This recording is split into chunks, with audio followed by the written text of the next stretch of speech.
اس سے کیا ہے کہ اس سے ہماری جہاں پر روحانیت جو ہے وہ اس میں ترقی ہوتی ہے، اس کے علاوہ جس نیت کے ساتھ ہم پڑھیں گے کہ کوئی حاجت ہے، ہم کہیں پھنسے ہوئے ہیں، کوئی پرابلم ہے، ہم اس کے بعد اللہ سے خاص دعا کریں گے کہ اللہ یہ کلمات تجھے بڑے پیارے ہیں۔ سورہ اخلاص زبردست توحید ہے سورہ اخلاص میں، اور بڑا خوبصورت چھوٹی سی صورت ہے اور انتہائی جامع اور وسعتوں والا مفہوم اپنے اندر سمیٹے ہوئے ہے،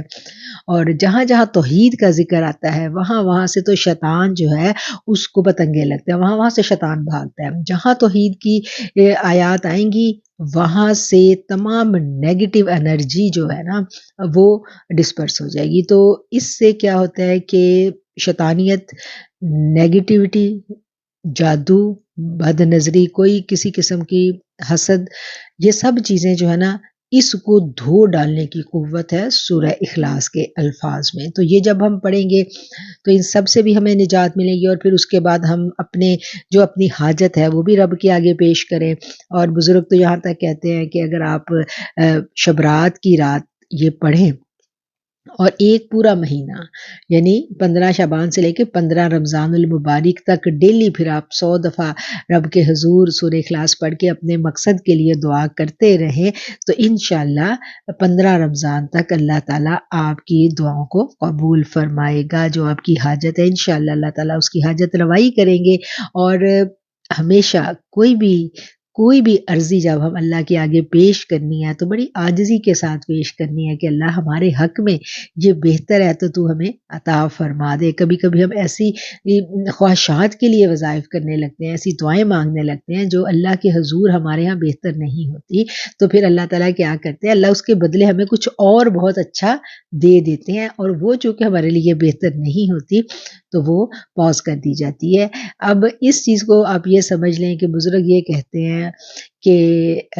جب کوئی دعا قبول ہو جائے تو شکر کرو، اور جب کوئی دعا قبول نہ ہو تو اور زیادہ شکر کرو کہ رب نے وہ عطا کیا جو اس کی رضا تھی۔ اس لیے جب بھی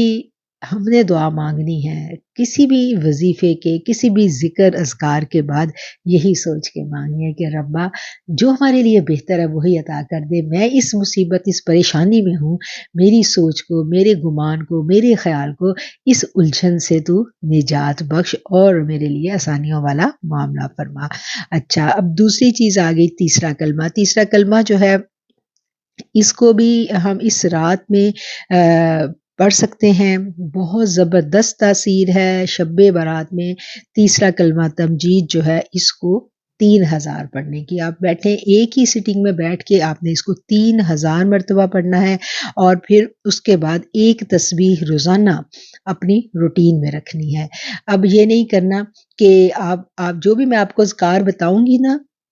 ان میں آپ نے یہی کرنا ہے کہ آپ نے وہ اذکار کرنے اور پھر اس کو اپنی روٹین میں شامل کر لینا ہے، ان الفاظ کی روحانیت، اس کی تاثیر آپ کی زندگی میں شامل ہو جائے۔ آپ نے اس طرح سے کرنا ہے، آسان چیزیں ہیں، اگر آپ ساری نہیں کر سکتے کوئی ایک ذکر جو آپ کو اچھا لگے، اگر آپ کو سورہ اخلاص کا دل مانتا ہے تو آپ سورہ اخلاص کر لیں، لیکن پھر اس کو روٹین میں شامل کر لیں ڈیلی۔ اور اگر آپ کو تیسرے کلمے کا اچھا لگے، آپ کا یعنی دل اس پہ مانے تو آپ تیسرے کلمے کو شامل کر لیں۔ 3000 دفعہ ایک ہی سیٹنگ میں بیٹھ کے شب برات کو آپ پڑھیں گی، اور اس کے بعد پھر آپ ایک تسبیح اپنی روٹین میں شامل کر لیں گی ڈیلی۔ تیسرے کلمے کی ایک تسبیح بہت فضیلت ہے اور بہت زبردست تاثیر ہے اس کی۔ اور اس کے علاوہ اگر آپ ایک تسبیح نہیں کر سکتی تو آپ نے 33 مرتبہ تیسرا کلمہ جو ہے وہ اپنی روٹین میں شامل کر لینا ہے۔ اور یہ دنیاوی حاجات کے لیے بھی بہت زبردست تاثیر ہے اس میں۔ اس کے علاوہ پھر آگے آ جاتی ہے جی سورہ یاسین شریف۔ سورہ یاسین شریف بھی ہم پڑھتے ہیں، اور اس کو 72 دفعہ 72 ٹائمز آپ نے پڑھنا ہے۔ 72 ٹائم اسی رات میں آپ آرام سے پڑھ سکتے ہیں، زیادہ نہیں ہے، غروب آفتاب سے لے کے آپ طلوع فجر تک۔ اگر آپ کو لگ رہا ہے کہ آپ ایک ہی سٹنگ میں نہیں پڑھ سکتے تو رات کے اندر آپ وقفے سے بھی پڑھ سکتے ہیں۔ مطلب آپ نے اگر 20 دفعہ پڑھ لیا تو آپ تھوڑی بریک لے لیں، اٹھ کے نوافل وغیرہ پڑھ لیں، اور پھر اپنی اگلی جو ہے 20 یا 30 دفعہ پڑھ لیں، پھر آپ کچھ بریک لے لیں اٹھ کے، تو پھر اس طرح رات کے اندر آپ نے اس کو 72 ٹائمز مکمل کر لینا ہے۔ اور پھر اس کو بھی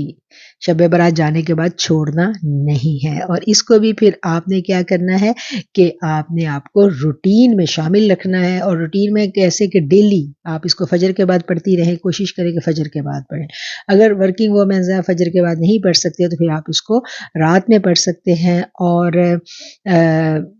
اس کو ہم اپنے قضائے حاجت کے لیے بھی پڑھ سکتے ہیں۔ اگر کوئی آپ کا پرابلم، کوئی حاجت رکی ہوئی ہے تو آپ اس کے لیے اس کو 72 ٹائم پڑھیں گی، اور پھر اس کے بعد ڈیلی روزانہ پڑھیں گی، اور پھر اگلے مہینے کی چاند کی جب 15 تاریخ آئے گی تو پھر اس شب بھی آپ پڑھیں گی اس کو 72 ٹائم۔ اسی طرح ہر مہینے کی 15 تاریخ کو آپ اس کو 72 ٹائم اپنی حاجت کے لیے پڑھیں گی، جب تک آپ کی وہ حاجت روائی نہیں ہوتی۔ آپ اس کو ایسے ہی جاری رکھیں گی، انشاءاللہ سال کے اندر اندر اللہ کریم آپ کا پرابلم جو ہے وہ حل ہو جائے گا۔ پھر وہی بات آ جاتی ہے کہ ہمارا کام دعائیں کرنا ہے، یا تو اللہ وہی دے گا جو ہم مانگ رہے ہیں، یا پھر اللہ اس سے بہتر عطا کر دے گا، ٹھیک ہے۔ اور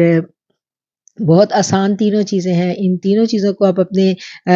شب برات کے عبادات میں شامل کر لیں۔ اس کے علاوہ صلاۃ التسبیح ضرور پڑھیں، بڑی خوبصورت عبادت ہے صلاۃ التسبیح، اس میں وہ جو قیام اللیل والی شرط بھی پوری ہو جاتی ہے، اور قرب کے لیے خوبصورت طویل رکوع، طویل سجود۔ اللہ کریم ہمیں ہمت دے، ہمیں صحت دے کہ ہم ہر شب